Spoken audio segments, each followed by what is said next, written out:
అన్నమయ్య జిల్లా పీలేరు పట్టణంలోని పంచాయతీ కార్యాలయంలో స్వర్ణాంధ్ర స్వచ్ఛాంధ్ర కార్యక్రమంలో పాల్గొని అధికారులు కూటమి శ్రేణులతో కలిసి ఎమ్మెల్యే కిషోర్ కుమార్ రెడ్డి చెత్త సేకరించే నూతన వాహనాన్ని పచ్చ జెండా ఊపి ప్రారంభించారు.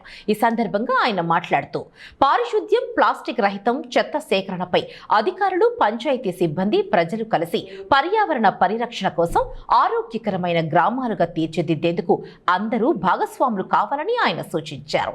చెత్తను సేకరించడం, పిచ్చి మొక్కలను తొలగించడం, నాణ్యమైన పచ్చతనాన్ని పెంచడంపై ముఖ్యమంత్రి చంద్రబాబు నాయుడు సారథ్యంలో కూటమి ప్రభుత్వం ప్రతి నెల 3వ శనివారం ఈ కార్యక్రమం చేపట్టి ప్రత్యేక శ్రద్ధ వహిస్తూ ప్రజల ఆరోగ్యానికి పెద్దపీట వేస్తోందని పేర్కొన్నారు. ముఖ్యమంత్రి గారు ఈరోజు ప్రతి నెల ఈ కార్యక్రమం చేస్తారు. ఈరోజు ముఖ్యమంత్రి గారు కూడా నగిరికి వస్తున్నారు. ఈ కార్యక్రమం పైన అక్కడ కూడా ఈ వెహికల్ ఓపెనింగ్ కోసం వస్తున్నారు.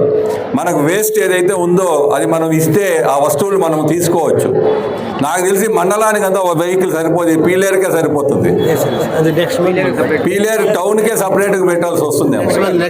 నెక్స్ట్ మంత్ ఒక టౌన్కే సపరేట్గా మనం పెట్టాల్సి వస్తుంది. ఇది మండలానికి అంతా ఒకటి పెట్టి టౌన్కి ఒకటి సపరేట్గా, ఒకటి కూడా సరిపోదేమో. పీలేరు టౌన్ అంత పెద్దగా ఉంది ఇప్పుడు వాస్తవంగా.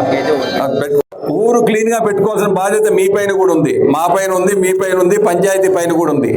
కాబట్టి ఈరోజు స్వచ్ఛాంధ్రలో ఈ ప్రోగ్రాంలో ఈరోజు ప్రతి నెల ఈ ప్రోగ్రాం ఉంది. ముఖ్యమంత్రి గారు ప్రతి నెల కూడా ఒక నియోజకవర్గానికి పోతున్నారు. కాబట్టి ఈరోజు